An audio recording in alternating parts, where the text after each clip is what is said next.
اللجن اللجن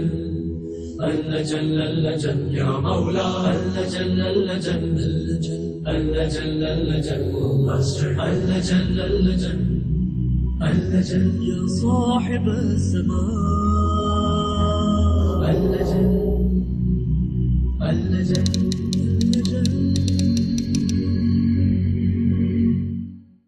اعوذ باللہ من الشیطان اللعین الرجیم بسم اللہ الرحمن الرحیم الحمد للہ وکفا وسلام علی عبادہ الذین اصطفیٰ. درود بھیجیے محمد وآلہ.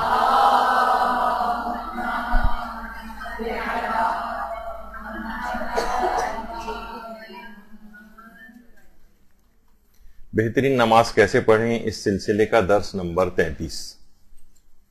پچھلی مرتبہ مستحب نمازوں کے فقہی احکام ہم نے شروع کیے تھے، اور مستحب نمازیں اور واجب نمازوں میں کچھ ڈفرینسز ہیں، ان میں کیا فرق ہیں، یہ پچھلی مرتبہ ذکر ہوئے تھے. لیکن ابھی بھی مستحب نمازوں کے بہت سے فقہی احکام باقی ہیں، اور آج بھی شاید یہ پورے طور پر مکمل نہیں ہو سکیں گے، اور اگلی کلاس میں مزید اس پہ بات کرنا ہوگی. اچھا، براہ راست اگلے اس کے اوپر ہم چلے جاتے ہیں مسئلے پر. وہ یہ ہے کہ مستحب نمازوں میں کیا اس بات کا اختیار ہے کہ ان کو خاموشی کے ساتھ پڑھیں، یا مثلا جہر کے ساتھ پڑھیں، یعنی آواز کے ساتھ پڑھیں، یعنی اس کو بلند پڑھنا ضروری ہے یا خاموشی کے ساتھ پڑھنا ضروری ہے. تو دیکھیں، مستحب نمازوں میں اس بات کا اختیار ہے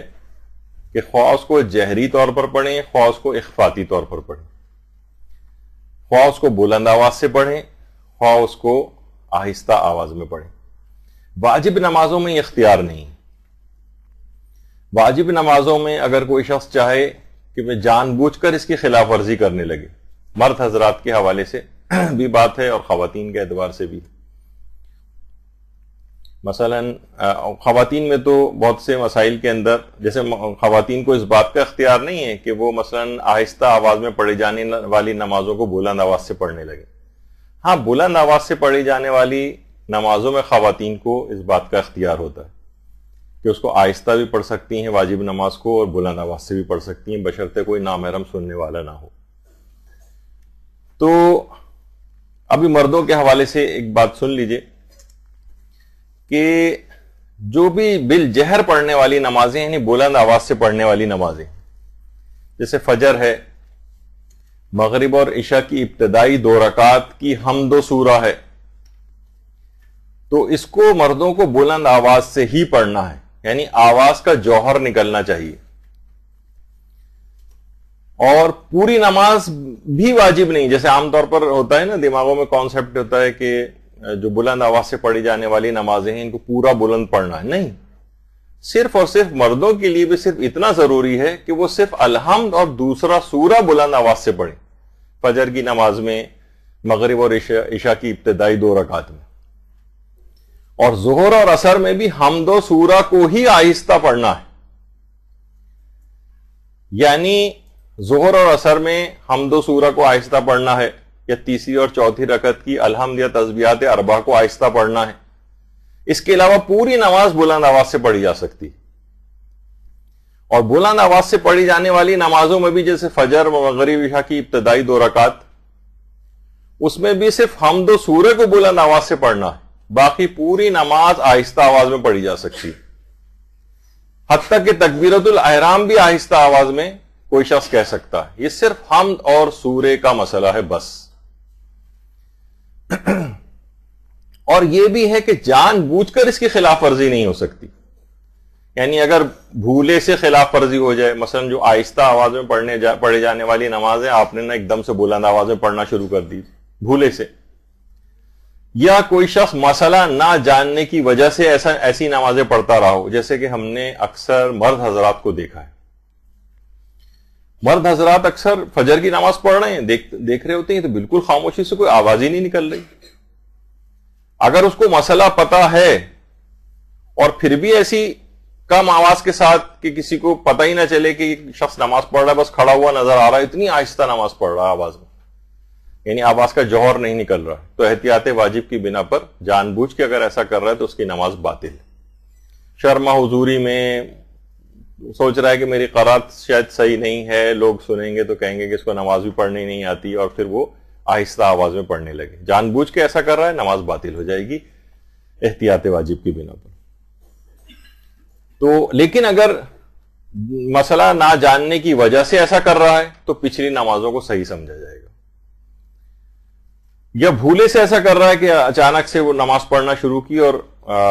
آہستہ کو بلند پڑھنے لگا، بلند کو آہستہ پڑھنے لگا،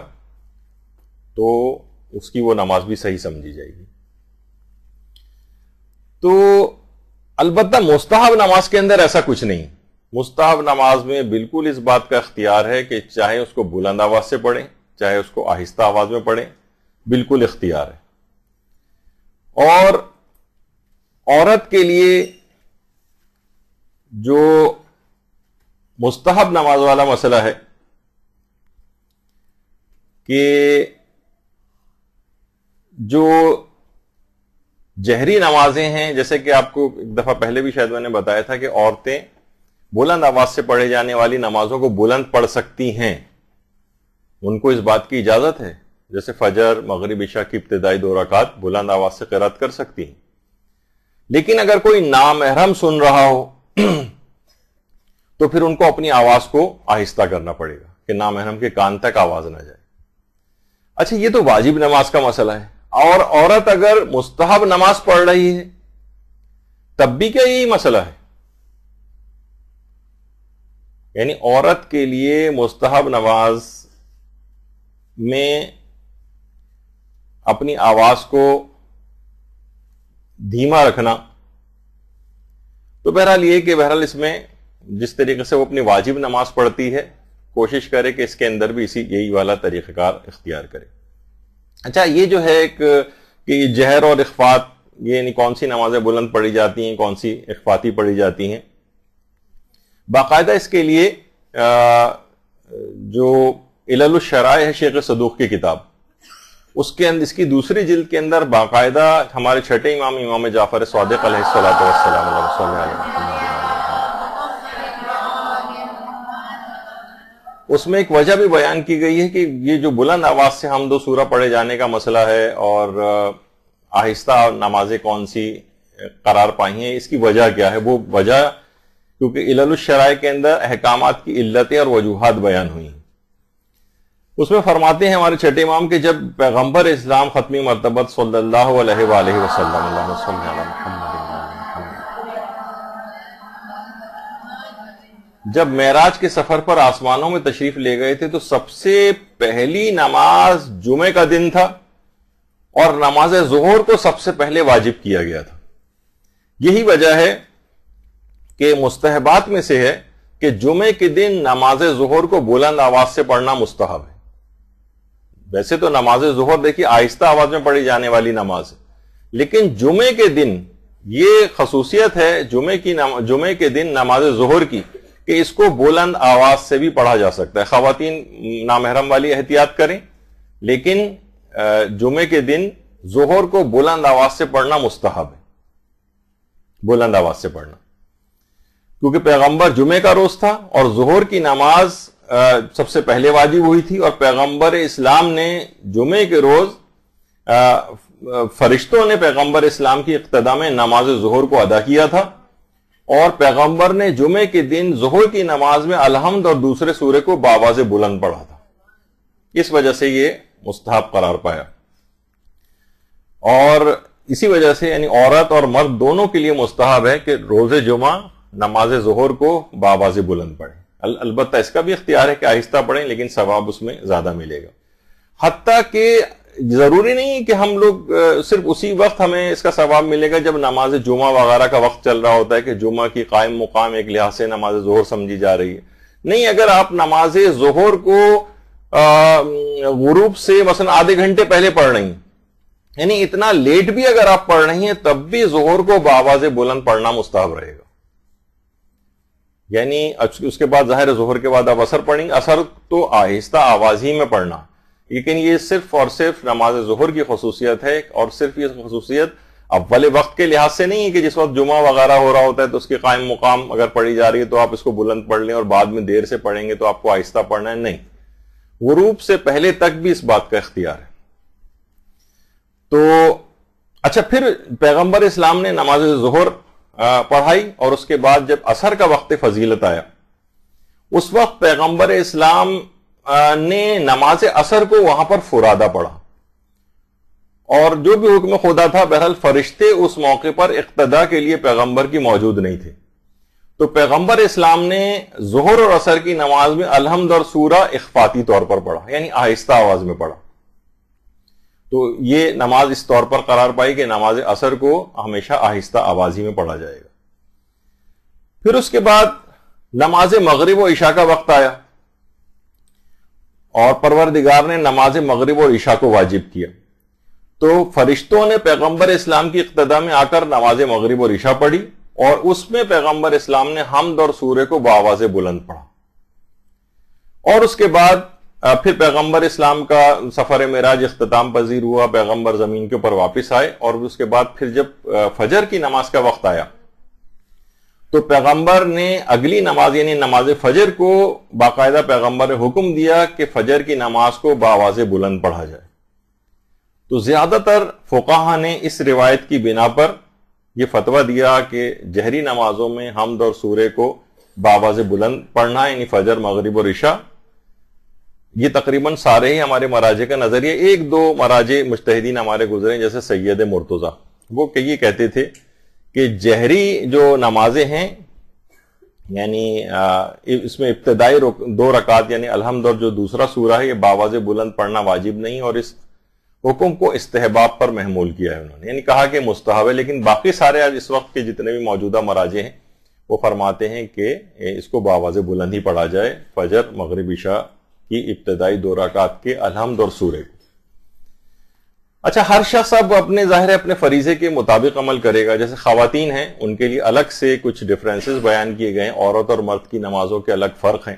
وہ انشاءاللہ کبھی اور بیان کریں گے کہ عورت اور مرد کی نمازوں میں بھی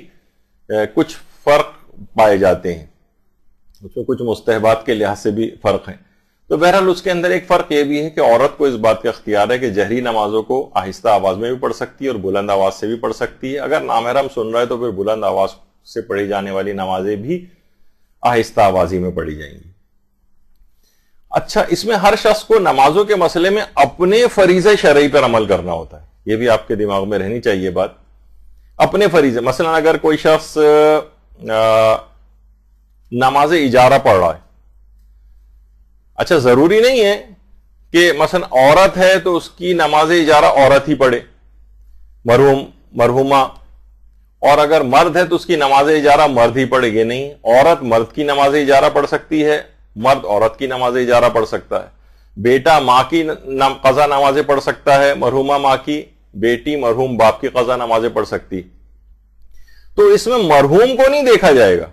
یا مرحومہ کو نہیں دیکھا جائے گا، کیونکہ بیٹی باپ کی نمازیں پڑھ رہی ہے تو وہ اس کے اوپر مردوں والی نماز کا طریقہ لاگو نہیں ہوگا، وہ اپنے فریضہ شرعی پر عمل کرے گی۔ اب بیٹا جو ہے وہ ماں کی قضا نمازیں پڑھ رہا ہے تو یہ نہیں ہے کہ مثلا وہ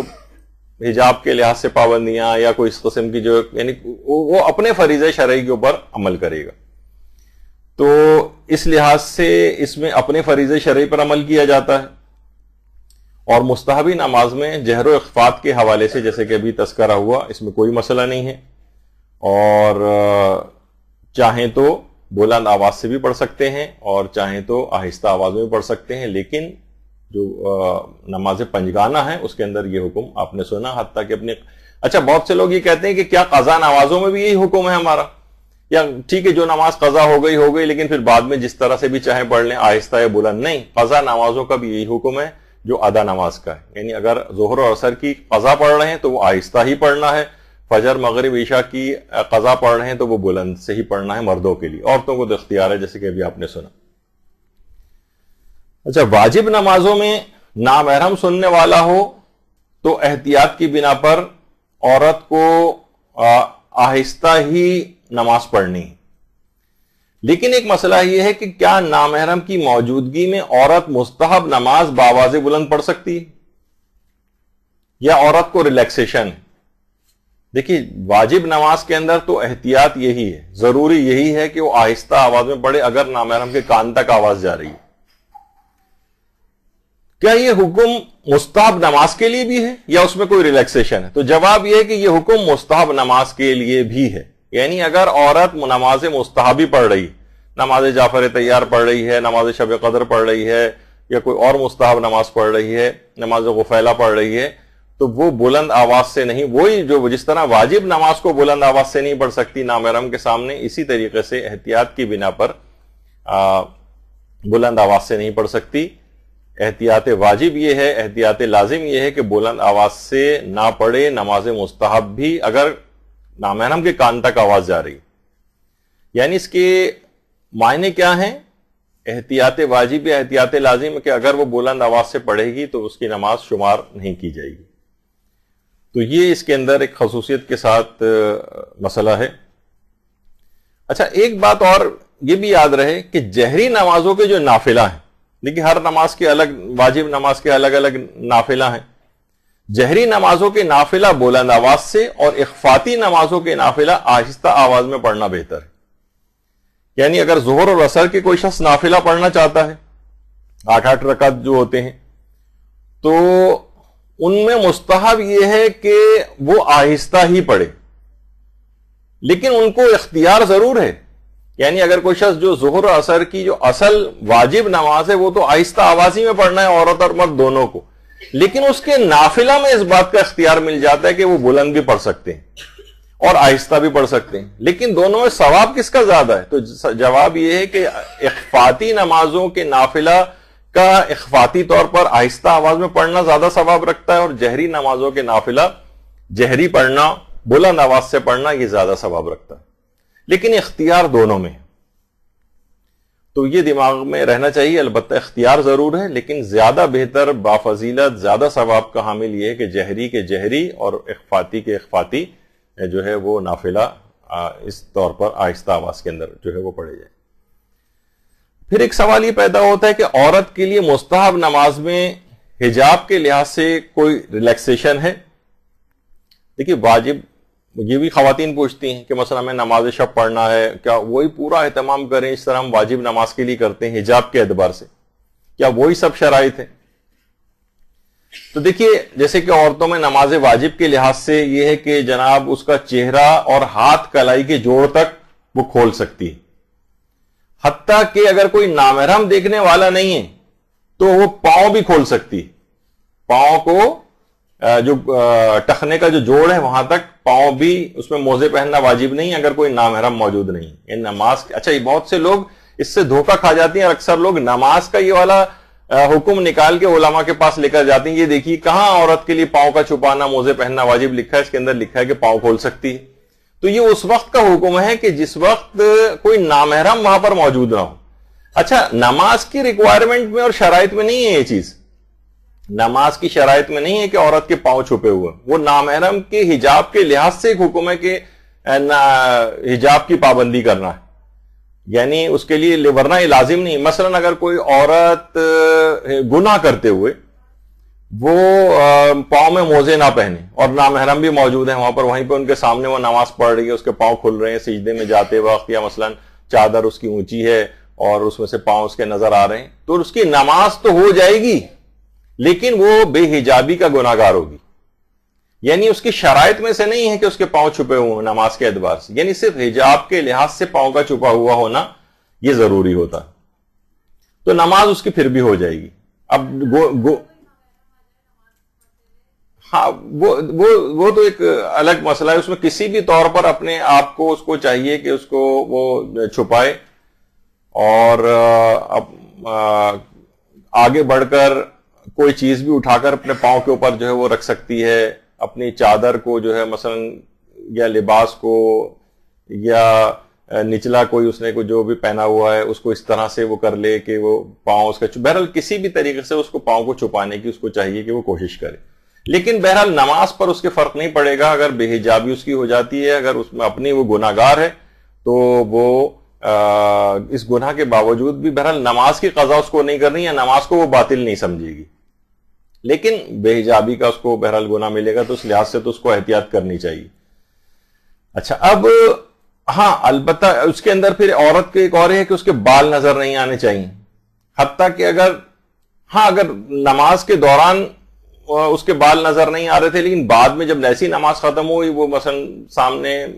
میرر میں گئی اپنا حجاب کو صحیح کرنے کے لیے، تو دیکھا اس نے ارے میرا تو ایک بال نظر آ رہا تھا باہر، یا چند بال نظر آ رہے تھے،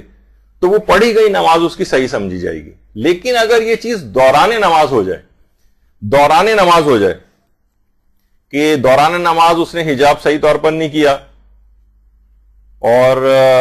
وہی اس طرح سے جس طرح عورتیں عام طور پر حجاب کر رہی ہوتی ہیں، بار بار یعنی اپنے اس کو صحیح کر رہی ہیں، ایک دفعہ صحیح طور پر نہیں کر رہی ہوتی ہیں، بلکہ حجاب کے ساتھ ذرا اٹکھیلیاں ہو رہی ہوتی ہیں، کبھی بال نکل رہے ہیں، کبھی چھپا رہی ہیں، نکل رہے ہیں، چھپا رہی ہیں، بار بار اس طریقے سے عام طور پر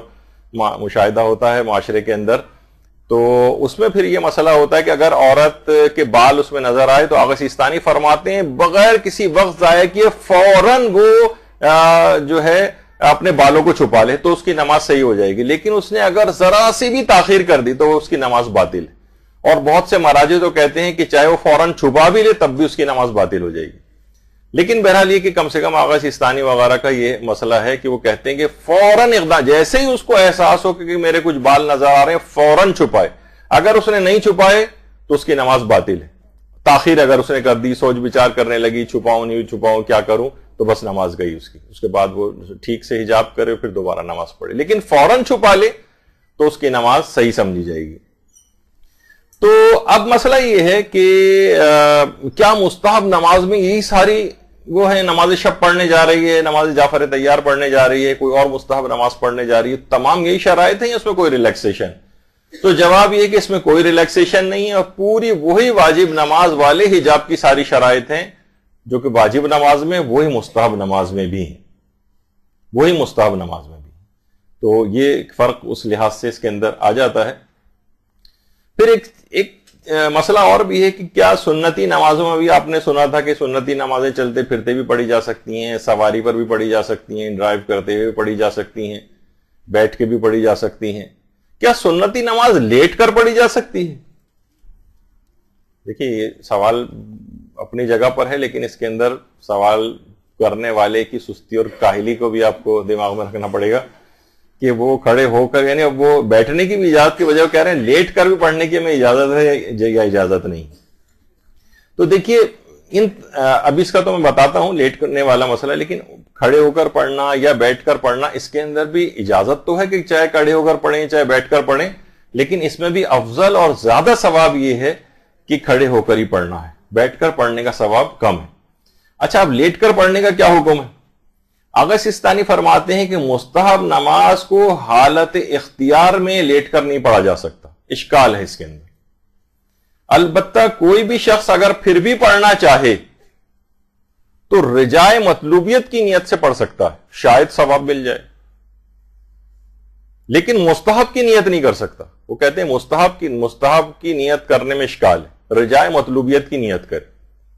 ایک امید ہے، نماز بہرحال ایک اچھی چیز ہے، مستحب نماز کے اتنے زیادہ سخت احکامات بھی نہیں ہیں جس طرح واجب نماز کے ہیں۔ واجب نمازوں کے تو ظاہر الگ ہی ہے، اس میں تو سوائے کوئی بالکل ہی زمین گیر ہو جائے اس میں تو بیٹھ کر نماز پڑھنے کے اتنے مسائل ہیں کہ سہارا لے کر کھڑے ہو کر پڑھ سکتا ہو، کسی آدمی کو جو ہے وہ مقرر کر سکتا ہو جو اسے اٹھائے بٹھائے، تب بھی اس کو بیٹھنے کی اجازت نہیں ملتی، بڑی مشکل سے اس کے الگ مسائل ہیں۔ اور مستحب نماز چاہے جائے گا کہ وہ واجب نماز کو لیٹ کر پڑھے، وہاں تو سوائے کہ بالکل ہی اگر کوئی شخص زمین گیر ہے، اتنا خطرناک مریض ہے کہ وہ اٹھ کر بیٹھ بھی نہیں سکتا، تو پھر وہ اس کے لیے مسئلہ ہوتا ہے کہ وہ دائیں یا بائیں کروٹ سے یا مثلا چت لیٹ کر جو ہے وہ نماز پڑھے۔ تو اب یہ مسئلہ ہے کہ آغا سیستانی فرماتے ہیں کہ مستحب کی نیت سے تو لیٹ کر نماز نہیں پڑھ سکتا ہے، البتہ رجائے مطلوبیت کی نیت سے پڑھے، مستحب کی نیت نہیں کر سکتا، اس میں تو اشکال ہے۔ ہاں وہ فرماتے ہیں حالت اضطرار اگر ہے، یا یعنی حالت اضطرار کے معنی ایسی جگہ پر ہے کہ وہ کھڑے ہو کر یعنی وہ صرف لیٹ کر ہی پڑھ سکتا ہے، بیٹھ نہیں سکتا ہے، یا مثلاً عدم توانائی ہے، وہ فرماتے ہیں کمزوری بہت زیادہ اس کو ہو رہی ہے، تو یا تو پشت کے بل لیٹے یا دائیں اور بائیں کروٹ سے لیٹ کر اشارے سے پڑھ سکتا ہے۔ لیکن فرماتے ہیں الٹے لیٹ کر بھی نہیں پڑھ سکتا اس کو، یعنی چت لیٹے گا یا دائیں اور بائیں کروٹ سے لیٹے گا، کیونکہ یہ بھی آگے چل کر کبھی انشاءاللہ مسائل میں آئے گا. اکثر لوگ جو معذور ٹائپ کے افراد ہوتے ہیں وہ کہیں نماز جماعت پڑھ رہے ہیں اور الٹے لیٹ کر قبلہ رخ ہو کر پڑھ رہے ہیں، وہ طریقہ کار صحیح نہیں. یا تو چت لیٹے بالکل یعنی پیٹھ کے بل، یا پھر دائیں یا بائیں کروٹ کے ساتھ قبلہ رخ ہو کر لیٹ کر نماز پڑھے. تو بہت سارے لوگ اصل میں واجب نمازوں کے لحاظ سے تک یہ مسئلہ پوچھنے لگتے ہیں کہ ہم اپنی قضا نمازیں کیا بیٹھ کر پڑھ سکتے ہیں. تو قضا اس پہ بھی ہماری ایک تفصیل سے شاید پچھلے سال اس پہ پوری گفتگو آ چکی ہے کہ کتنی مشکلات ہیں. یعنی انسان اپنی قضا اگر اپنی صحتیابی سے مایوس نہیں ہے، مثلا ابھی فالج ہے لیکن ڈاکٹر کہہ رہے ہیں 2-3 سال میں تم امپروو ہو جاؤ گے اور اپنی نمازیں اس کے بعد چلنے پھرنے لگو گے اور ٹھیک ہو جاؤ گے، تو یہ اپنی قضا نمازیں تک بیٹھ کر نہیں پڑھ سکتا اس وقت. اپنی ادا نمازیں تو بحالت مجبوری بیٹھ کر پڑھنا ظاہر مفلوج ہے، لیکن اپنی قضا نمازیں سوچ رہا ہے جب میں بیٹھا ہی ہوں فارغ ہوں تو اپنی قضا نمازیں کیوں نہ اتار دوں. نہیں، اپنی قضا نمازیں نہیں پڑھ سکتا. اور اگر بہت سارے لوگوں نے تو یہ والا بھی آج کل جو معذور افراد ہیں اور کوئی ان کے پاس ذریعہ گزر اوقات کا نہیں ہے تو وہ کہتے ہیں کہ ٹھیک ہے ہم نماز اجارہ پڑھنے لگتے ہیں، لوگ ہی بیٹھے بیٹھے نماز ہی پڑھتے رہیں گے. ان کے لیے بھی یہ ہے کہ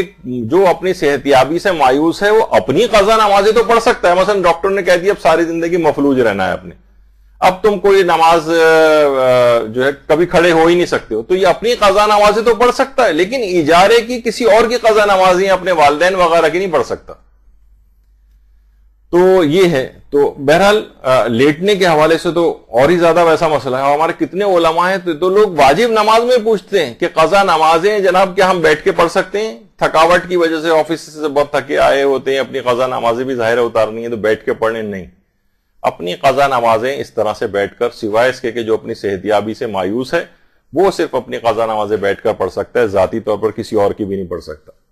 تو مستحب نمازوں کے اندر حتیٰ کہ ہمارے کتنے علماء ایسے گزرے ہیں کہ مثلا آیت اللہ سید احمد خنساری کے متعلق کہا جاتا ہے کہ 100 سے زائد سال کی ان کی عمر ہو چکی تھی، تب بھی اپنی ہر واجب اور ہر مستحب نماز کھڑے ہو کر پڑھتے تھے.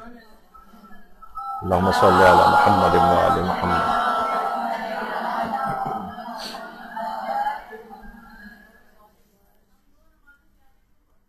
یہ تو بہت الگ سے یہ 2 نمازیں ملا کے کیوں پڑھتے ہیں؟ پچھلے سال کے جو ہمارے ہیں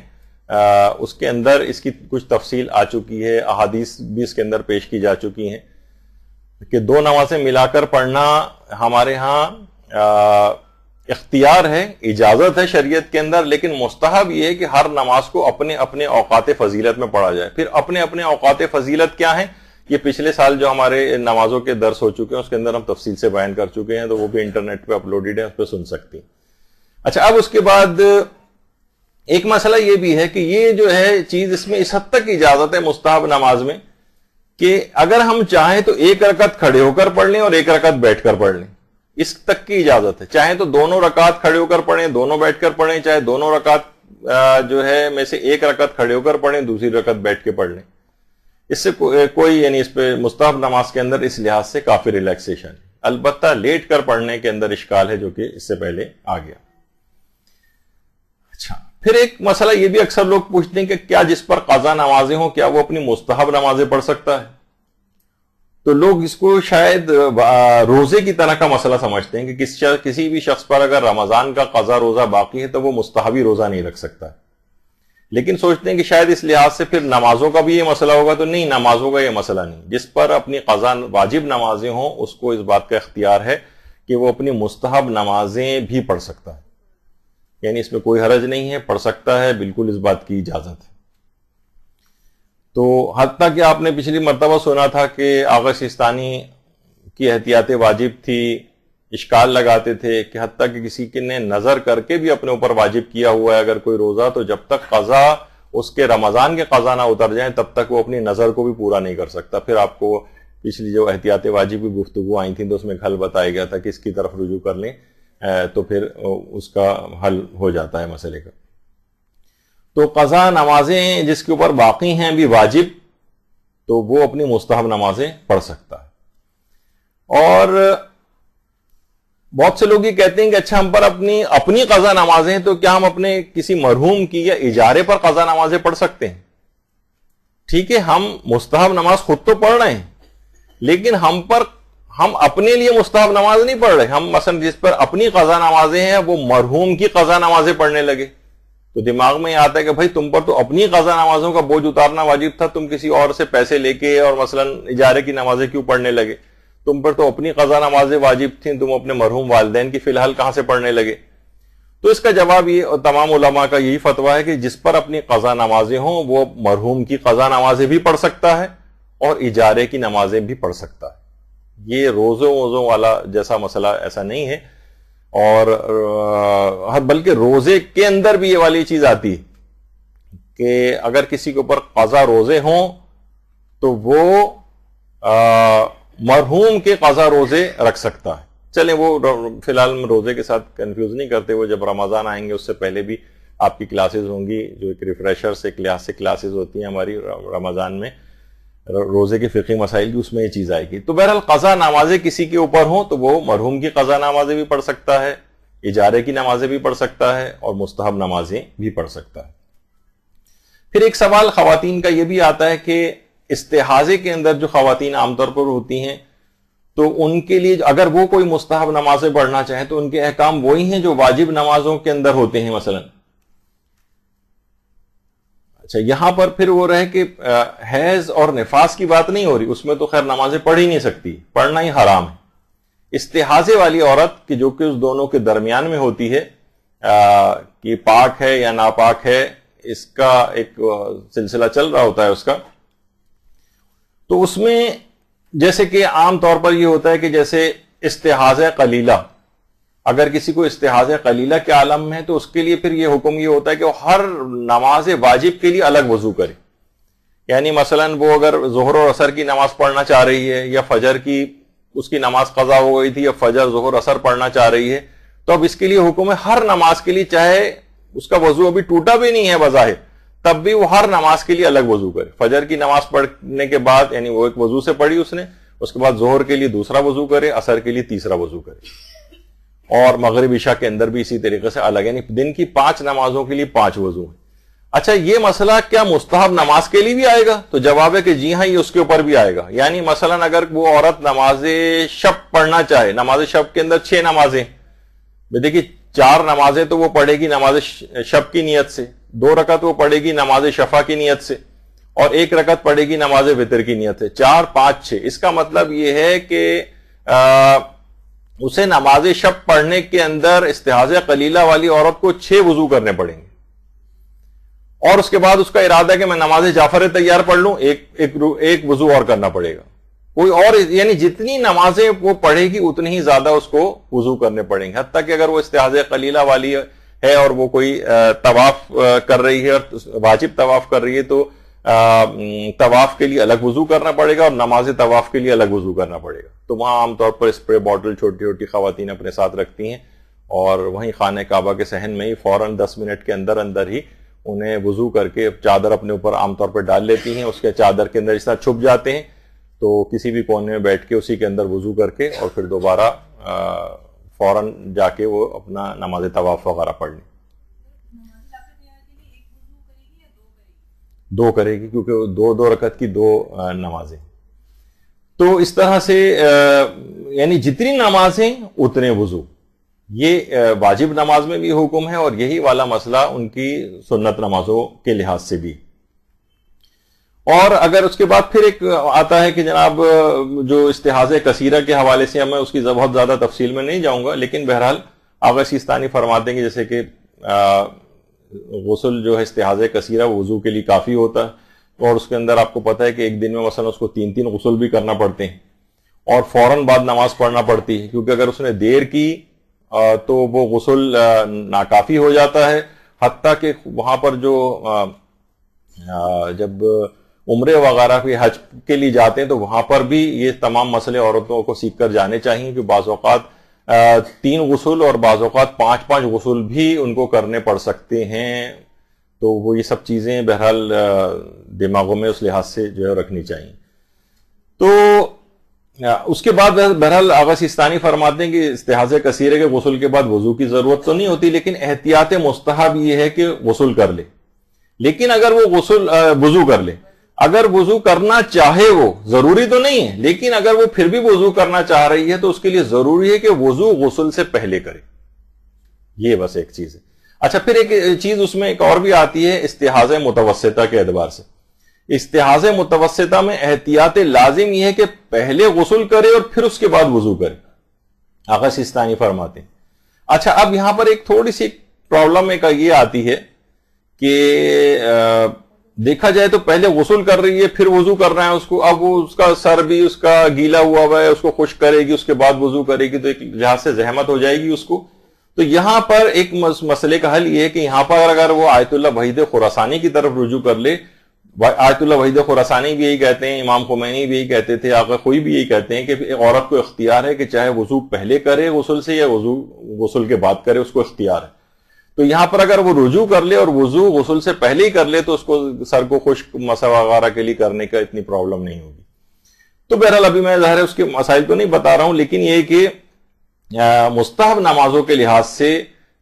یہ حکم ہے کہ جو اس استحاضے کے اعتبار سے جو وضو اور غسل کے مسائل ہیں وہ مستحب نمازوں کے اعتبار سے بھی وہی ہیں جو کہ واجب نمازوں کے. اچھا، اب ایک مسئلہ اس میں اگلے جو چیزیں بیان ہو رہی ہیں کہ کیا نافلہ نماز کو ایک ہی جگہ ہم کھڑے رہ کر پڑھ سکتے ہیں؟ تو جواب ہے کہ جی ہاں، ایک جگہ پہ کھڑے رہ کر بھی پڑھی جا سکتی. پھر دوسرا ایک سوال یہ ہوتا ہے کہ کیا مستحب نماز میں ہم کھا پی سکتے ہیں یا واجب نماز والا حکم ہے؟ کہ مثلا واجب نماز میں آپ کو پتا ہے کہ کھانے پینے کی اجازت نہیں ہے، اور واجب نماز میں اس طرح سے کہ انسان کوئی چیز اٹھا کر کھا لے یا کچھ پانی پی لے، اس بات کی اجازت نہیں ہے. تو مستحب نماز میں کھانے پینے میں اشکال ہے، یعنی صرف ایک موقع ملتا ہے مستحب نماز میں پانی پینے کا. وہ بھی ایک عمومی حکم نہیں ہے کہ مثلا مستحب نماز سامنے پانی رکھا ہوا ہے، آپ نے کہا چلتے پھرتے بھی پڑھی جا سکتی ہے، آپ گئیں آپ نے پانی پیا اس کے بعد پھر مستحب نماز کنٹینیو کرنے لگی. اس میں صرف ایک مورد ایسا ہے کہ آپ پڑھ رہی تھیں، مثلا نماز شب پڑھ رہی تھیں اور تھوڑی دیر بعد ہی، اور آپ کا ارادہ ہے کہ آج میں روزہ رکھوں، اور اب بالکل آخری وقت پہ آپ نماز شب پڑھ رہی ہیں. اب یا تو آپ نماز شب کو توڑ کر جائیں اور اس کے بعد پھر پانی پئیں، کیونکہ اس کے بعد روزے کا وقت شروع ہو جائے گا اور پیاس بھی آپ کو لگ رہی. تو شریعت نے اجازت دی ہے کہ اگر اس طرح سے وقت تنگ ہو جائے اور آپ کو روزہ بھی رکھنا ہو اور پیاس لگ رہی ہو تو آپ اور قبلے سے ہٹے بغیر پانی 2-3 قدم کے فاصلے پر ہو. ایک تو ہوتا ہے کہ اتنا چل کے جا رہے ہیں بہت دور 10 منٹ کے فاصلے پر پانی پینے کے لیے، نہیں، 2-3 قدم کے فاصلے پر پانی ہے تو آپ پانی جا کر پئیں اور اس کے بعد نماز کو وہیں سے کنٹینیو کریں جہاں سے آپ نے چھوڑا. صرف ایک مورد، وہ بھی عمومی طور پر نہیں ہے کہ آپ کو جب چاہیں بلا وجہ آپ کو پانی پینے کی یا کھانے کی تو خیر اجازت ہی نہیں، صرف پانی پینے کا ایک مورد بیان ہوا ہے خالی. وہ ہے کہ آپ کو جب کہ روزہ رکھنا ہو اور وقت تنگ ہو تو آپ دوران نماز ہی صرف پانی پی لیں قبلے سے ہٹے بغیر اور 2-3 قدم کے فاصلے پر ہی اگر مثلا پانی وغیرہ کہیں رکھا ہوا ہے. اچھا، اب بعض اوقات یہ ہوتا ہے کہ دیکھیے بہت سے لوگ کہتے ہیں کہ بھئی ہمارے ساتھ مسئلہ یہ ہے کہ، اور نماز واجب میں بھی چیز آ سکتی کہ مثلا دوا کھانے کا ٹائم ہو گیا ہے، اور بہت سے لوگ کہتے ہیں اچھا دیکھیے دوا کھانے کے لحاظ سے نماز واجب میں اگر کوئی پانی سے کوئی گولی کھا لے تو یہ تو جائز نہیں، اور بغیر پانی کے بھی اشکال ہے.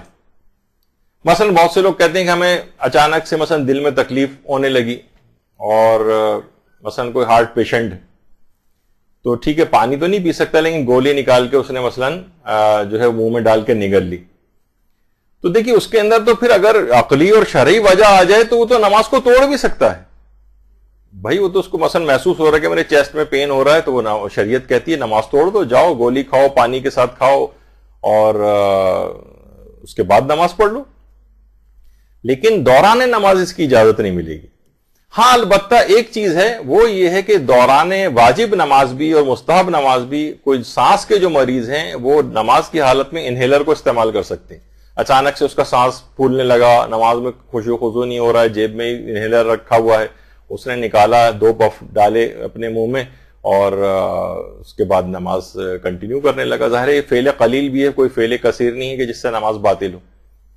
دوران نماز انسان ہاتھ اٹھا کے مثلا ٹائم بھی دیکھ سکتا ہے. دوران نماز مثلا موبائل اگر بجنا شروع ہوگا جیب میں ہاتھ ڈال کے موبائل کو سائلنٹ بھی کر سکتا ہے, یعنی یہ فعل قلیل ہے. تو انہیلر بھی اگر یہ نکال کے اگر یہ کر لے دوران واجب نماز بھی, تو نماز پر فرق نہیں پڑتا.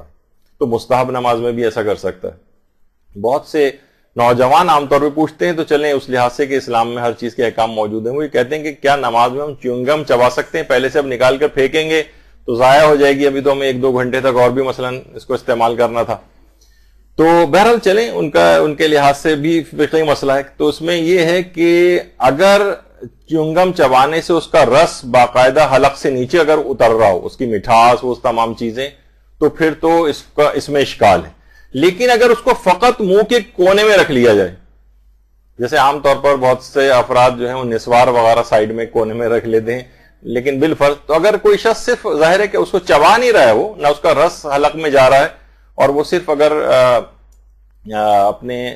منہ کے کونے کے اندر اس کو رکھ لے اور نماز پڑھتا رہے, تو اس کی نماز بہرحال صحیح سمجھی جائے گی. ہاں اس میں اس کو مسئلے کو حالت روزہ میں نسوار رکھنے پر قیاس نہ کیا ہے. اس میں اکثر علماء نے یہ کہا ہے کیونکہ بہرحال نسوار سے مخلوط لعاب جو ہوتا ہے اس کے کچھ ذرات پھر بھی حلق سے نیچے اترتے رہتے ہیں, تو اس لحاظ سے روزہ ان کا باطل ہو سکتا ہے. تو بہرحال اس میں احتیاط کرنی چاہیے کہ یہ, لیکن اگر صرف اس حد تک ہو کہ صرف یہ آپ نے ایک سائڈ پہ رکھا ہوا اور کوئی ذرہ نہیں جا رہا, کوئی مٹھاس والا لعاب حلق سے نیچے نہیں اتر رہا ہے, تو بہرحال نماز ٹھیک رہتی. لیکن ایک ایسی بچوں کے لحاظ سے ایک سوال تھا, اس کا میں نے جواب دے دیا. ضروری نہیں کہ اس میں اگر کوئی چیز ہے تو آپ اس پہ عمل کرنا ہی شروع کر دیں, ضروری ہے کہ ایک طرف چیونگم رکھ کے اور اس کے بعد نماز پڑھی جائے. اچھا, پھر ایک مسئلہ لوگ یہ پوچھتے ہیں کہ کیا مستحب نماز کو تیمم کے ساتھ پڑھ سکتے ہیں؟ سردیاں بہت ہیں, وضو کرنے کا موڈ نہیں ہو رہا ہے, مثلا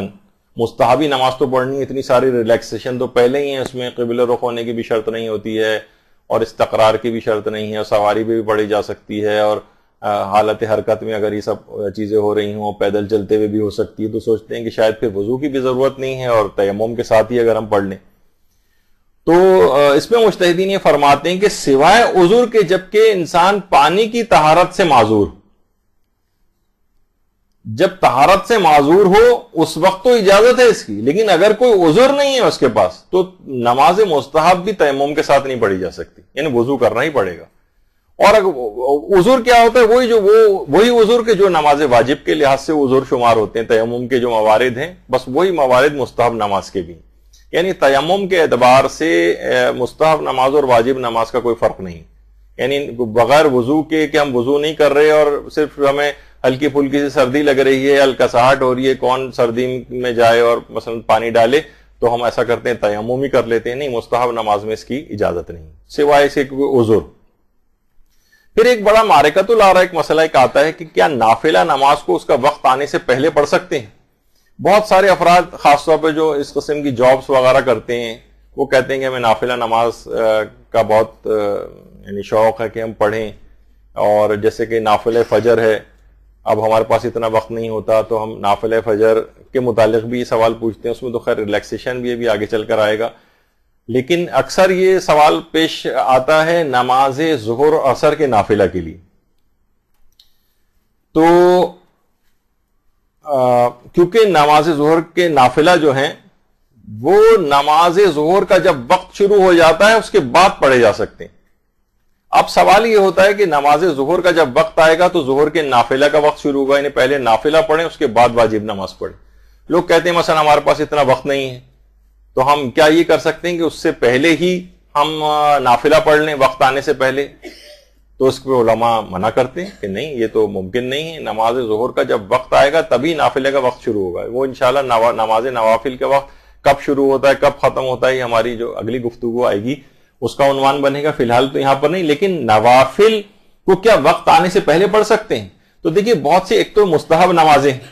جن کا کوئی وقت مقرر نہیں, وہ تو آپ جب چاہیں پڑھ سکتے ہیں. مثلا نماز جعفر طیار کا کہاں کوئی وقت مقرر ہے؟ ٹھیک ہے, تو نماز جعفر طیار ہے, نماز مغفرت والدین ہے, ان کا کوئی وقت مقرر نہیں, یہ تو جب چاہیں پڑھ سکتے ہیں. لیکن نوافل کا بہرحال ایک وقت مقرر ہے. مثلا دن کی نمازوں کے جو نافلہ ہیں وہ واجب نمازوں سے پہلے پڑھے جاتے ہیں, لیکن واجب نماز کا وقت شروع ہونے کے بعد دن کی نمازوں کے نافلہ واجب نمازوں سے پہلے پڑھے جائیں گے، لیکن نماز واجب کا جب وقت شروع ہو جائے گا، اور رات کی نمازوں کے نافلہ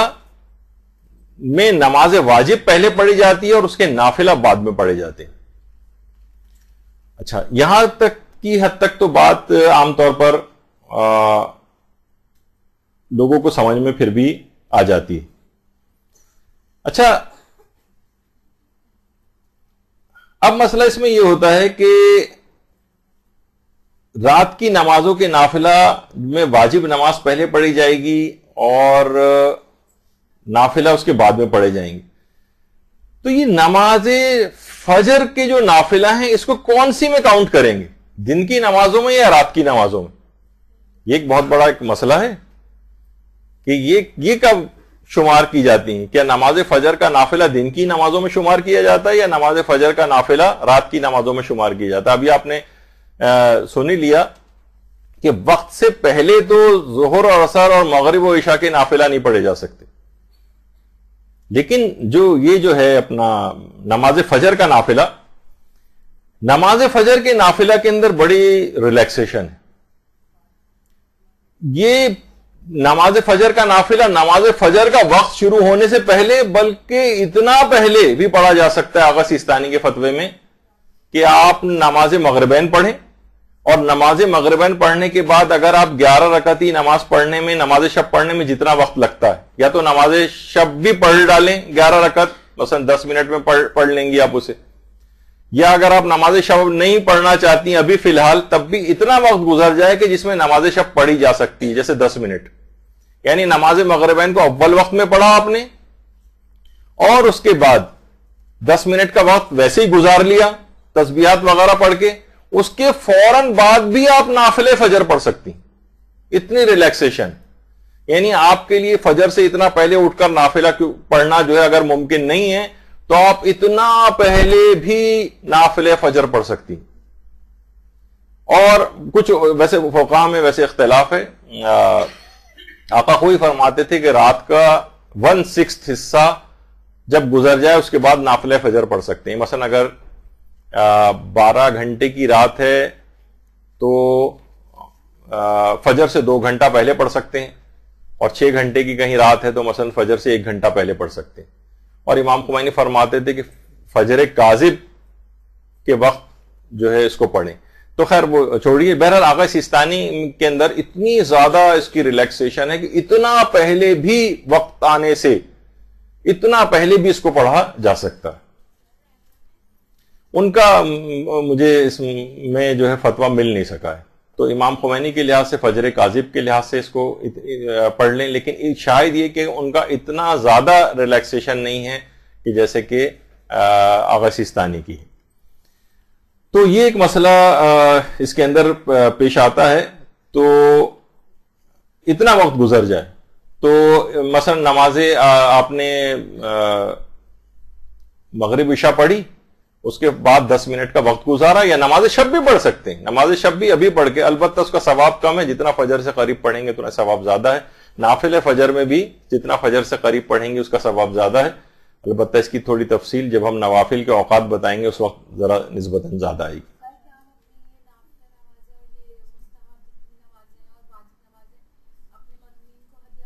ہاں کر سکتے ہیں۔ اچھا، اب ایک مسئلہ ایک اور بھی آتا ہے کہ کیا نوافل کی قضا بھی ہوتی؟ دیکھیں کتنی روایات ایسی ہیں کہ باقاعدہ روایات کے اندر یہ بات آئی ہے کہ پروردگار جب کوئی بندہ مومن، بلکہ ریکمینڈڈ ہے کہ اگر کسی کے نوافل قضا ہو جائیں، مثلا وہ ٹائم پہ نہیں پڑھ سکا نافلہ اور اس کا وقت نکل گیا، تو اس کے لیے تاکید ہے کہ نوافل کی قضا انجام دے، نوافل کی قضا انجام دے۔ روایت میں یہاں تک آئی ہے کہ پروردگار عالم فرشتوں کے سامنے فخر و مباحت کرتا ہے کہ اے فرشتوں دیکھو یہ ان نمازوں کی قضا کر رہا ہے جن نمازوں کی قضا میں نے اس پر واجب بھی نہیں کی تھی۔ صلی اللہ علیہ محمد محمد۔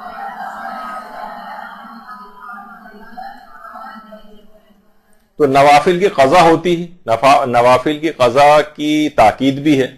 اچھا، کون سے نوافل کی قضا کرنا ہے؟ دیکھیے، ایک تو نوافل سے مراد عام طور پر مستحب نمازیں بھی لی جاتی ہیں۔ دیکھیے، جن نمازوں کا وقت مقرر ہے، جن نوافل کا، ان سب کی قضا ہے۔ جیسے نماز پنجگانہ کے نوافل کی قضا ہے، وقت گزر جائے تو مستحب ہے کہ ان کی قضا انجام دو۔ حتیٰ کہ نماز شب کی بھی قضا ہے۔ نماز شب رات کو آپ نہیں پڑھ سکیں تو آپ جو ہے نماز شب کی قضا پڑھیں، یہ ریکمینڈڈ ہے۔ اچھا، اس کے اندر یہ بھی ضروری نہیں ہے کہ دن کے نوافل کی قضا دن میں انجام دی جائے اور رات کے نوافل کی قضا رات ہی میں ادا کی جائے۔ الٹا بھی کر سکتے ہیں، دن کے نافلہ کی قضا ہم رات میں کر سکتے ہیں اور رات کے نوافل کی قضا ہم دن میں بھی کر سکتے ہیں۔ نماز شب کی قضا ہم دن میں بھی پڑھ سکتے ہیں۔ البتہ زیادہ بہتر اور باعث ثواب یہ ہے کہ دن کے نوافل کی قضا دن میں انجام دی جائے اور رات کے نوافل کی قضا رات میں انجام دی جائے۔ یہ زیادہ بہتر، زیادہ ثواب، زیادہ فضیلت والی بات ہے۔ لیکن ضروری نہیں ہے، آپ کو اختیار ہے دونوں طرح سے کہ دن کے نوافل کی قضا رات میں، رات کے نوافل کی قضا دن میں، جیسا چاہیں آپ اس کو انجام دے سکتے ہیں۔ تو ایک تو اس کے اندر یہ مسئلہ ہوا۔ اچھا، اب ویسے تو نافلہ نمازوں کی بھی قضا ہے، نماز شب کی بھی قضا ہے۔ سبھی مراجع یہ بات کہتے ہیں، آغا سیستانی نے بھی منہاج الصالحین کی پہلی جلد میں اس بات کو لکھا ہے کہ البتہ ایسے نوافل کی قضا کرنے کی تاکید نہیں ہے جو بیماری کی وجہ سے نہ پڑھے، اس کی تاکید نہیں۔ اللہ نے بیماری کی وجہ سے ویسے ہی، کیونکہ روایتوں کے اندر یہ بات آئی ہے کہ جب کوئی شخص بیمار ہو جاتا ہے اور وہ ان مستحبات کو انجام نہیں دے سکتا جو کہ وہ معمولاً انجام دیتا تھا، تو پروردگار عالم اس کا وہی ثواب بیماری میں ویسے ہی لکھ دیتا ہے بغیر اس عمال کی انجام دہی کے۔ اللہم صلی علی محمد وعلی آلہ۔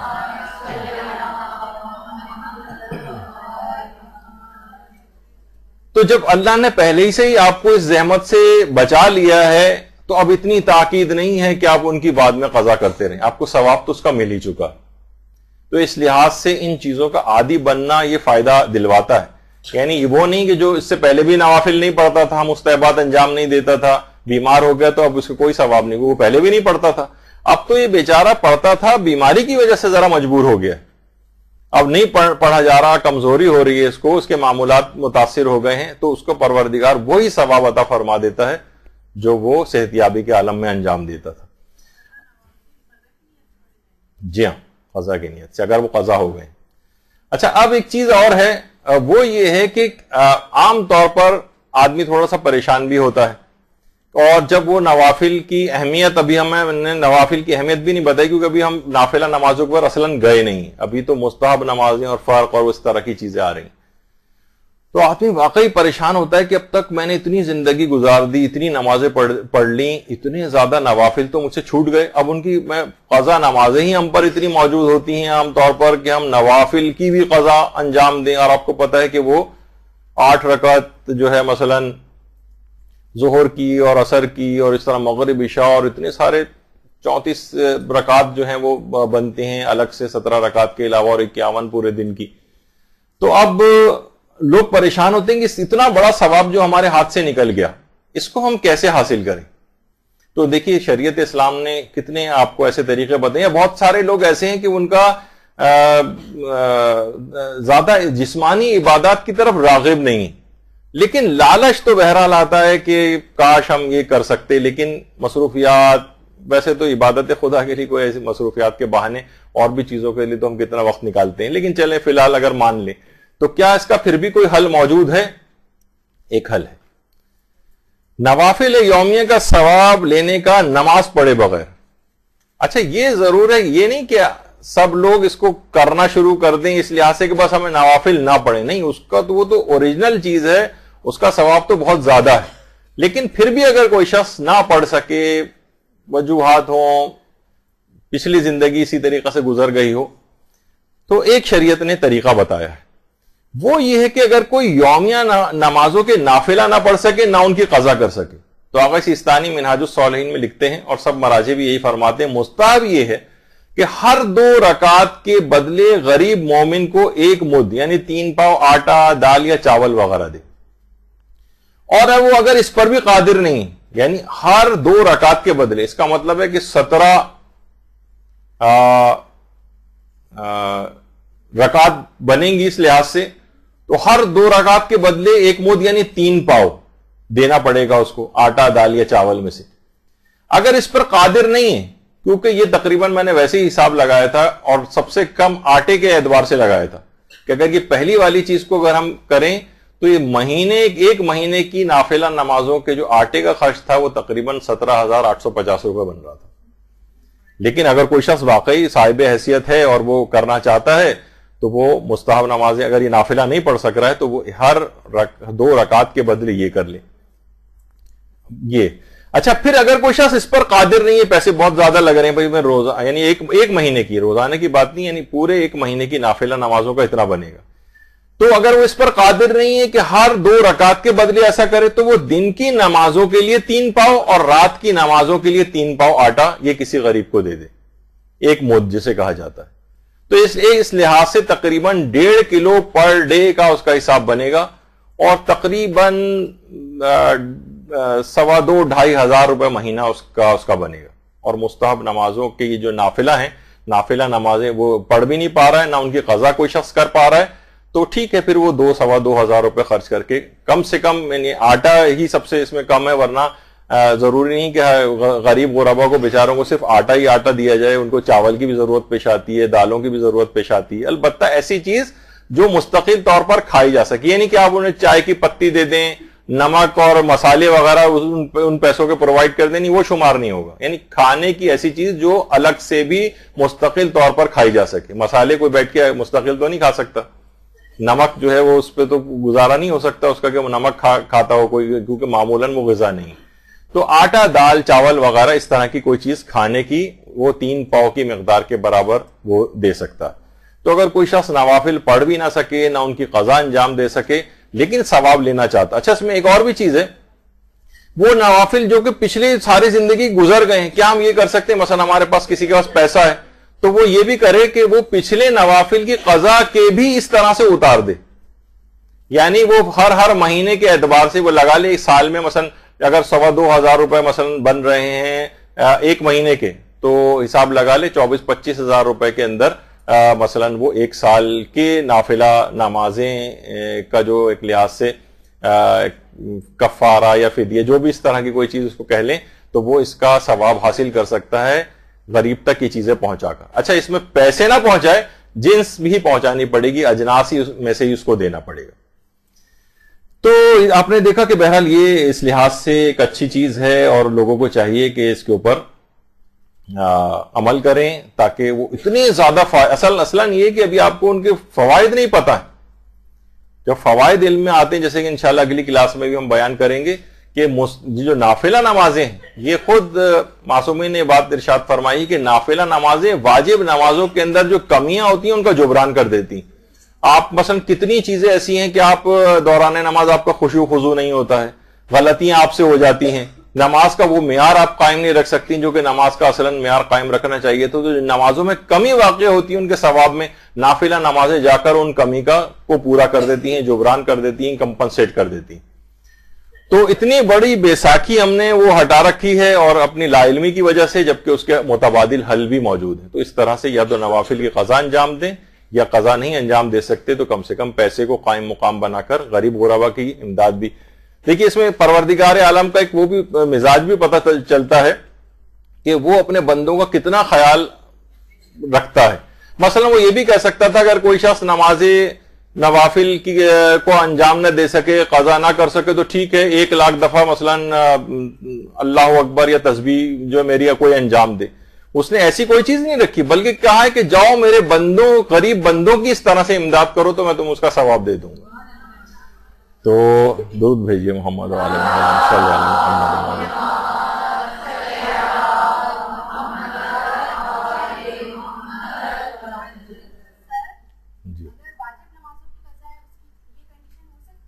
نہیں, اس کا نہیں ہے ایسا مسئلہ, وہ پڑھنا پڑیں گے, اس میں کوئی چھوٹ نہیں.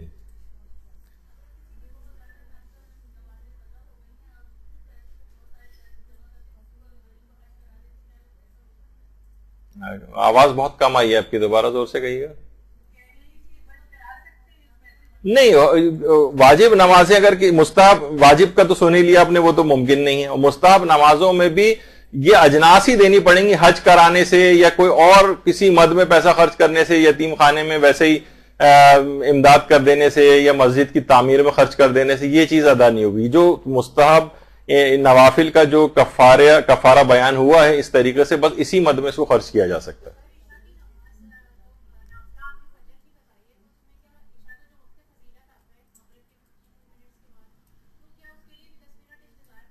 نہیں, صرف اور صرف یہ نماز شب کے لحاظ سے ہے. ہاں, اب اس کے بعد آپ اس کے بعد سے لے کر یہ صبح تک ٹائم چلے گا. یہ نہیں کہ 10 منٹ بعد ہی آپ کو فوراً نافلہ فجر پڑھنی, آپ جتنی چاہیں اور نمازیں پڑھ لیں. یعنی سمجھے نافلہ فجر کا وقت شروع ہو چکا ہے اب وہ, ہاں 10 منٹ کے بعد سے, مغربین کے بعد سے. اچھا,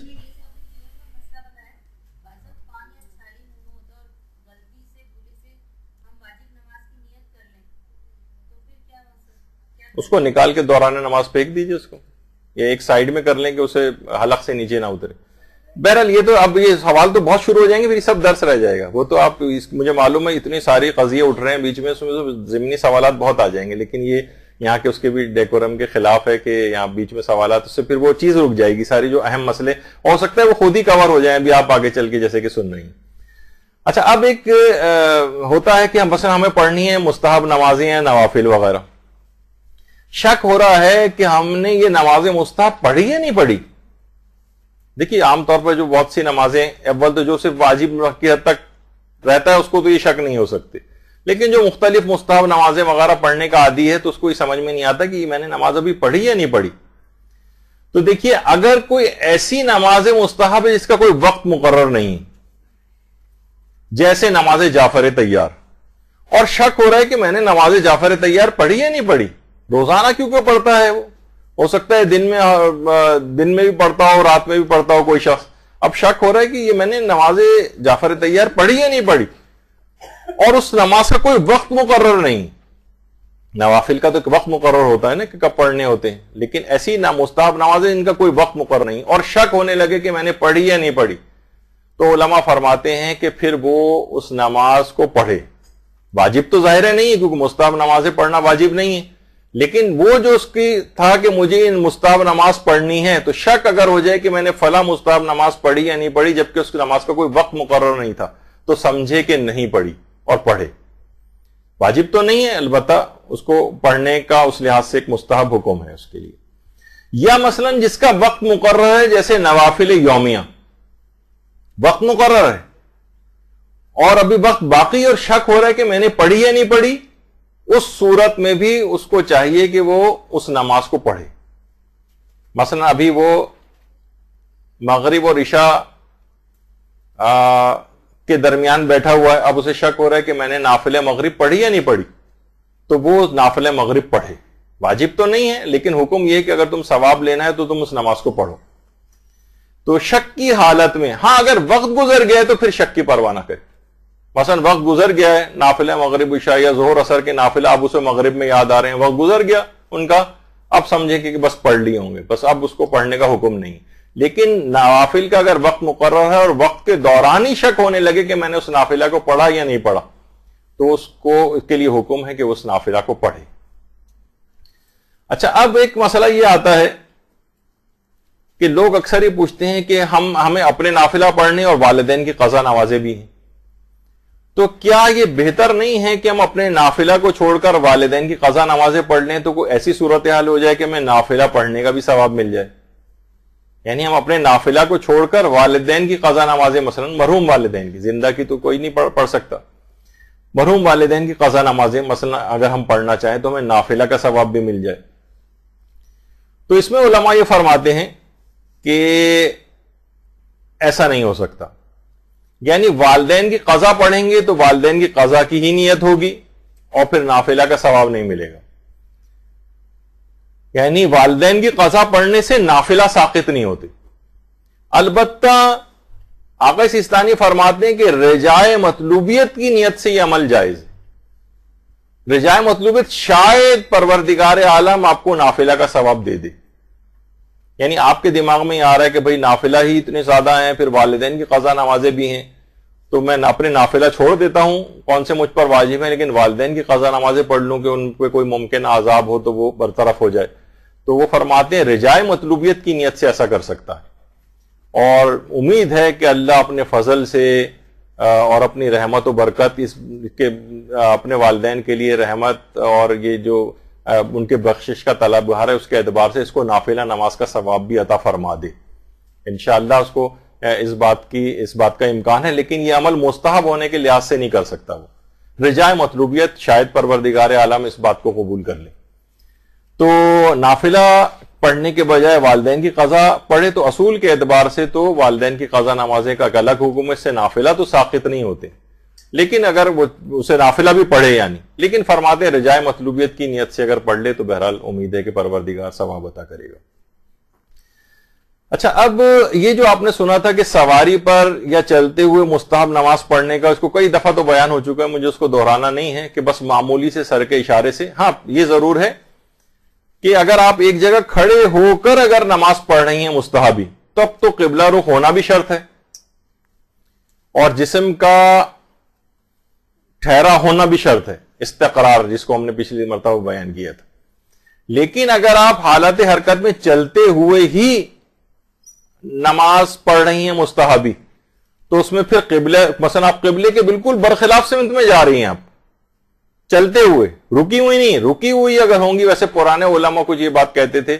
کہ بہتر یہ ہے کہ ایک دفعہ رک کر قبلہ رخ ہو کر تکبیرۃ الاحرام کہہ دیں اور اس کے بعد چاہے اپنے رخ کو بدل لیں. لیکن وہ موجودہ مجتہدین وہ بھی نہیں کہتے، وہ کہتے ہیں مثلا برخلاف سمت میں بھی اگر جا رہے ہیں تو آپ اسی سمت میں ہی آپ اللہ اکبر کہہ کے تکبیرۃ الاحرام کہہ کے اور اس کے بعد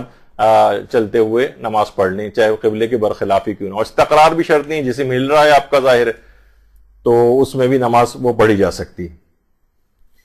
تو اچھا ایک سوال یہ آتا ہے اور مراجع سے بھی پوچھا گیا، مثلا ہم سواری پر جا رہے ہیں نماز شب پڑھتے ہوئے، اب اچانک سے ریڈ سگنل آ گیا، سرخ روشنی پر گاڑی کو روکنا پڑتا ہے. اور اب تو آپ نے پچھلی مرتبہ بھی مسائل میں سنا تھا کہ حکومتی قوانین جو اس طرح کے مفاد عامہ میں بنائے گئے ہیں ان کی پابندی بھی آغا سیستانی اور دیگر مراجع کہتے ہیں کہ واجب ہے، اور تو اب ہمیں رکنا ہی ہے. تو کیا ہم اپنی مستحب نماز کو روک دیں؟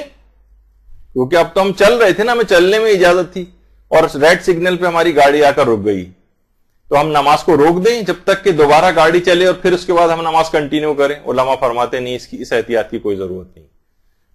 اگر آپ نے حالت حرکت میں شروع کی تھی اور اس کے بعد کہیں آپ کو اس طرح سے رکنا پڑ گیا تو آپ کو نماز کو روکنا ضروری نہیں، آپ نماز کو کنٹینیو رکھ سکتے. تو اس میں اس لحاظ سے کوئی حرج نہیں. اچھا، اب ایک سوال اس کے اندر اور ہے، اور شاید اس سوال پر ہی آج کا درس روکنا پڑ جائے، اگرچہ آج کے لحاظ سے بھی میرے پاس کچھ ابھی کافی سوالات باقی تھے، لیکن کیونکہ اگلی کلاس تو ہماری ویسے بھی مستحب نمازوں کے مسائل پہ بھی کنٹینیو ہونا تھی تو چلیں وہ وہاں پر منتقل ہو جائیں گے. کیا نافلہ نماز کو پڑھتے ہوئے بھی عورت اور مرد کے درمیان وہی شرعی فاصلہ ضروری ہے کہ جو کہ عام طور پر واجب نمازوں کے اندر ہوتا ہے؟ دیکھیے، سب سے پہلی بات تو یہ یاد رکھ لیں کہ واجب نمازوں کے لحاظ سے بھی بات کر رہا ہوں، پھر مستحب کا بتاؤں گا کہ واجب نمازوں میں مرد آگے ہو اور عورت اس کے پیچھے کھڑے ہو کر نماز پڑھ رہی ہو تو کوئی مسئلہ نہیں. البتہ اگر عورت آگے ہو یا دونوں ساتھ ساتھ کھڑے ہوئے ہوں تو آیت اللہ سیستانی فرماتے ہیں کہ ان دونوں کے درمیان احتیاط واجب کی بنا پر 10 ہاتھ کا فاصلہ ضروری ہے. 10 ہاتھ. اچھا، اب اس کو ہم نے ایک چارٹ کی صورت میں بھی بنا لیا ہے، وہ آپ کے سامنے اس لحاظ سے اگر آ جائے کہ عورت اور مرد کی نمازوں کے درمیان فاصلہ کتنا اس میں مراجع میں بہت اختلاف ہے. آیت اللہ سیستانی فرماتے ہیں احتیاط واجب کی بنا پر مرد اور عورت کی نمازوں میں 10 ہاتھ کا فاصلہ ہونا ضروری ہے. آیت اللہ وحید خراسانی اور آیت اللہ خامنئی فرماتے ہیں 1 بالشت کا فاصلہ، اور آقا خوئی فرماتے تھے کہ ہر سمت سے 1 بالشت کا فاصلہ ضروری ہے. ناصر مکارم شیرازی فرماتے ہیں کہ عورت آگے کبھی یہ مرد کے برابر کھڑی ہو نہیں سکتی، مرد کو ہمیشہ آگے ہی کھڑا ہونا ہے تو نماز صحیح ہوگی. آیت اللہ بشیر نجفی فرماتے ہیں کہ آیت اللہ سیستانی تو احتیاط واجب لگاتے تھے، ان کا فتویٰ ہے کہ دوران عورت اور مرد کے درمیان 10 ہاتھ کا فاصلہ ہونا چاہیے. اور امام خمینی فرماتے تھے عورت اور مرد میں کسی فاصلے کی شرط نہیں ہے، ایک بالشت کا بھی ضروری نہیں۔ تو آپ نے دیکھا کہ کتنا زیادہ اس مسئلے کے اندر فقہا کے اندر ایک اختلاف موجود ہے۔ ابھی یہ بات اور بتا دی جائے کہ عورت اور مرد کی نماز میں جو فاصلے کی شرط ہے، اس میں محرم اور نامحرم کی کوئی قید نہیں۔ یعنی اگر محرم مثلا شوہر اور بیوی ساتھ کھڑے ہو کے نماز پڑھے تب بھی یہ فاصلہ ضروری ہے، ماں اور بیٹا اگر نماز پڑھ رہے ہوں ساتھ، باپ اور بیٹی ساتھ نماز پڑھ رہے ہوں تب بھی یہی فاصلے کی رعایت کرنا واجب ہے۔ اب یہاں پر آپ نے دیکھا کہ بہرحال آیت اللہ سیستانی کا آپ کو لگ رہا ہے کہ 10 ہاتھ کا فاصلہ کہہ رہے ہیں۔ اچھا، ہاتھ سے بھی مراد بالشت نہیں ہے، بلکہ ایک ہاتھ انگلی کے سرے سے لے کر کوہنی کے جوڑ تک ایک ہاتھ ہے۔ جی، بالشت نہیں مراد اس سے، بلکہ ہاتھ سے مراد یہ ہوتا ہے کہ انگلیوں کے سرے سے لے کر اور کوہنی کے جوڑ تک یہ ایک ہاتھ شمار ہوگا، اس طرح کر کے 10 ہاتھ۔ تو آپ نے دیکھا کہ تو بہت مسئلہ ہو جائے گا، ایک کمرے میں کیسے پڑھیں؟ تو اب یہاں پر احتیاط واجب کی بنا، ذرا آپ لوگ توجہ سے سنیں۔ اب اس میں کیا ہے کہ اس مسئلے میں آیت اللہ وحید خراسانی کی طرف رجوع کر لیں، آغا سیستانی کے مقلدات خواتین یا مرد حضرات بھی، تو وہ پھر فرماتے ہیں کہ ایک بالشت، تو عام طور پر خواتین اور مرد کے درمیان ایک بالشت کا فاصلہ تو ہو ہی جاتا ہے، تو ایک بالشت کا فاصلہ بس اتنا کافی ہے اور ان کی نماز رجوع کرنے کے بعد ٹھیک ہو جائے گی۔ اور پھر اس فاصلے کی شرط، ہاں البتہ آیت اللہ حافظ بشیر نجفی کی کوئی تقلید میں ہے تو پھر ان کا مسئلہ ہے کہ وہ تو فتوے کی بنا پر ہی کہتے ہیں اور احتیاط نہیں لگائی ہے انہوں نے۔ اچھا، اب یہاں پر اسی میں ہی ایک مسئلہ ان کا بھی آتا ہے آیت اللہ شبیری زنجانی کا۔ نہیں، پہلے ایک مسئلہ اور بتا دوں، وہ یہ ہے کہ اگر یہ فاصلہ شرعی طور پر نہ ہو، مثلا اب تک ایسی نمازیں پڑھتے ہوئے آئے ہیں، تو ایک تو یہ بھی مسئلے کا حال ہے کہ اب بھی رجوع کر لیں آیت اللہ وحید خراسانی کی طرف تو پچھلی ساری نمازیں ٹھیک ہو جائیں گی۔ لیکن یہ مسئلہ ہے کیا، یعنی اگر کوئی ان فاصلے کی رعایت نہ کرے، اس فاصلے کی جو شرعی فاصلہ ان کے درمیان میں جتنا ہونا چاہیے، اس سے کمتر پہ انہوں نے نماز پڑھ لی، تو کیا یہ فقط ایک گناہ کی حد تک ہے یا کوئی مکروہ کام کی حد تک ہے، یا نماز کو بھی باطل کرتا ہے؟ تو آقا خوئی بھی فرماتے تھے اور آیت اللہ سیستانی بھی فرماتے ہیں کہ یہ عمل نماز کو باطل بھی کرتا ہے، یعنی اگر آپ نے شرعی فاصلے کی رعایت نہیں کی تو نماز باطل ہے۔ اچھا، ابھی یہ بھی مسئلہ آگے چل کر آئے گا کہ نماز میں کیا اس لحاظ سے کوئی فرق ہے کہ جس نے کوئی ایک آدمی وہ پہلے سے ہی نماز پڑھ رہا تھا، بعد میں عورت نے آ کر کم فاصلے پہ نماز شروع کر دی، تو اس میں آقا خوئی یہ فرماتے تھے کہ جس نے بعد میں نماز شروع کی ہے کم فاصلہ دے کر، اس کی نماز باطل ہے۔ آقا سیستانی فرماتے نہیں، یہ والا مسئلہ بھی نہیں، چاہے بعد میں شروع کی ہو چاہے پہلے شروع کی ہو، دونوں کی نمازیں اس لحاظ سے غلط ہو جائیں گی اگر نماز میں شرعی فاصلہ نہیں۔ البتہ احتیاط واجب والا مسئلہ ہے تو رجوع سے یہ والا مسئلہ بھی حل ہو جاتا ہے۔ اچھا، لیکن یہ مسئلہ سب کا نہیں ہے۔ مثلا آیت اللہ خامنئی یہ فرماتے کہ مسئلہ صرف کراہیت کی حد تک ہے، مکروہ ہے، یعنی اگر شرعی فاصلہ ہونا تو یہی چاہیے کہ کم سے کم ایک بالشت کا فاصلہ ہو، لیکن اس کی اگر رعایت نہیں کی تو آپ کا نماز کا ثواب کم ہو جائے گا، لیکن نماز باطل نہیں ہوگی۔ لیکن آغا سیستانی احتیاط واجب لگا کر نماز کو بھی کہتے ہیں کہ نہیں، نماز بھی باطل ہو جائے گی اگر اس فاصلے کا خیال نہیں کیا۔ تو اس لحاظ سے آپ نے دیکھا کہ آیت اللہ شبیری زنجانی بھی اس میں یہی بات فرماتے ہیں کہ احتیاط مستحب ہے کہ قضا کر لے ان نمازوں کی، لیکن اگر اس فاصلے کی رعایت نہیں کی تو نمازوں کی قضا بھی لازم نہیں، یعنی اس سے وہ نمازوں کو باطل بھی نہیں سمجھتے۔ تو بہرحال رجوع کر کے اس مسئلے کے اندر کافی سہولت مل جاتی ہے، ورنہ یہ مسئلہ بڑا اس لحاظ سے ٹیڑھا بن جاتا کہ گھر چھوٹے ہیں، ایک کمرے ہی کے اندر نماز پڑھنی ہے، مثلا بہت سے شوہر و بیوی ایک ہی کمرے کے اندر رہ رہے ہیں اور باہر نکلنا اس وقت مثلا پاسبل نہیں ہے، اور تو کہاں جا کے نماز پڑھیں، ورنہ پھر یہ والے مسئلے۔ ہاں، یا تو درمیان میں کوئی حائل ہو تو پھر یہ فاصلے کی شرط نہیں ہوتی، مثلا دیوار بیچ میں آ گئی، پردہ بیچ میں آ گیا، تو پھر یہ فاصلے کی شرط وغیرہ کا مسئلہ نہیں ہوتا۔ لیکن اگر وہ ایک ہی جگہ پر اس انداز سے پڑھ رہے ہیں، کوئی حائل اور رکاوٹ نہیں ہے، تو پھر ان نمازوں کی یعنی اس میں پھر یہ شرعی فاصلہ اس انداز سے ہونا چاہیے۔ وہاں پر خاص طور پہ مسئلہ ادھر بہت زیادہ پیش آ جاتا ہے مکے اور مدینے کے اندر، وہاں پر مقام ابراہیم کے پیچھے نماز پڑھنا ہوتی، اور وہاں پر تو مرد عورت کی جو بھی وہاں گئے ہیں ان کے اس لحاظ سے ان کو پتہ ہے کہ وہاں پر کتنے زیادہ ان چیزوں کے اندر مسائل موجود ہیں، کتنا رش وہاں پر ہوتا ہے، تو وہاں یہ 10 ہاتھ کا فاصلہ اور یہ تو پاسبل ہی نہیں ہے. تو وہاں کے لحاظ سے آیت اللہ سیستانی نے فرمایا کہ جس طرح اژدہام وغیرہ ہوتا ہے مقام ابراہیم کے پیچھے, اس وقت پھر اس شرعی فاصلے کی پابندی ختم ہو جاتی. تو اس لحاظ سے وہاں پر کے لحاظ سے ایک الگ ریلیکسیشن ہے. لیکن عمومی زندگی کے اعتبار سے جو نمازیں آپ کو پڑھنی ہیں اس میں احتیاط واجب میں رجوع کر کے اس مسئلے کا حل نکل آتا ہے. اور پھر ایک بالشت کا فاصلہ تو عام طور پر ہوتا ہی ہے. اور اگر بالفرض اگر نماز باطل ہونے والا بھی جو مسئلہ ہے یا تو رجوع سے حل ہو جاتا ہے, ورنہ شبیری زنجانی کا بھی آپ نے سن لیا کہ وہ بھی یہ بات فرماتے ہیں کہ ان نمازوں کی قضا کرنے کی ضرورت نہیں. احتیاط مستحب ہے کہ قضا کر لے کہ جن میں اس شرعی فاصلے کی مخالفت سے جو نمازیں پڑھی. تو آپ نے دیکھا کہ بہرحال اچھا ہاں, اب جو اصل مسئلہ تو رہ گیا وہ یہ کہ کیا یہ شرعی فاصلے کی جو مسائل ہیں یہ صرف واجب نماز کے لیے یا مستحب نماز کے لیے بھی؟ تو اس میں علماء یہ فرماتے ہیں, یعنی آیت اللہ سیستانی یہ فرماتے ہیں کہ احتیاط لازم کی بنا پر یہی تمام احکامات جو واجب نمازوں کے لحاظ سے ہیں یہ مستحب نمازوں کے لیے بھی. یعنی یہ صرف واجب نماز والا مسئلہ نہیں. یعنی اگر کوئی عورت مثلا شوہر بھی جو نماز جعفر تیار پڑھ رہا ہے, عورت مثلا نافلہ کوئی پڑھ رہی ہے, یعنی یہ مستحب, یا کوئی شوہر واجب پڑھ رہا ہے اور وہ مستحب پڑھ رہی ہے, یا الٹا کر لیں اس کا, تو اس صورت میں بھی اس شرعی فاصلے کی رعایت کرنا لازم, احتیاط لازم کی بنا پر. البتہ پھر بہرحال وہ آپ نے دیکھ ہی لیا, اس کے اندر یہ آپ کے سامنے اگر دماغ میں رہے گا چارٹ تو آپ کو آسانی ہو جائے گی بات کو سمجھنے میں. اور پورے 3:30 بج گئے, اب ظاہر ہے دوسرا بھی آپ کا لیکچر ہونے والا ہے.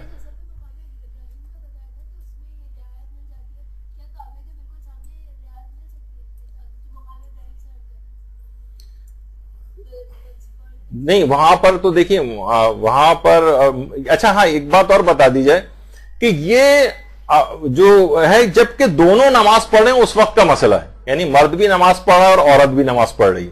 یہ اس وقت کا مسئلہ ہے. اور وہ گھر ہو یا خانہ کعبہ کا صحن یا اور کوئی مسجد وغیرہ ہو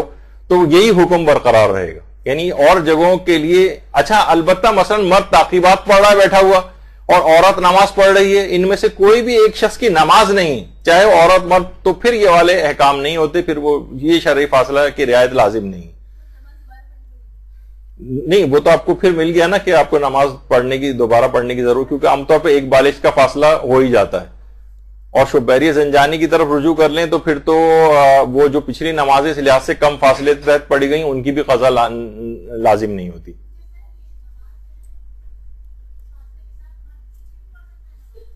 جی ہاں, اگر شرعی فاصلہ ہے تو خواہ عورت آگے کھڑی ہو جائے.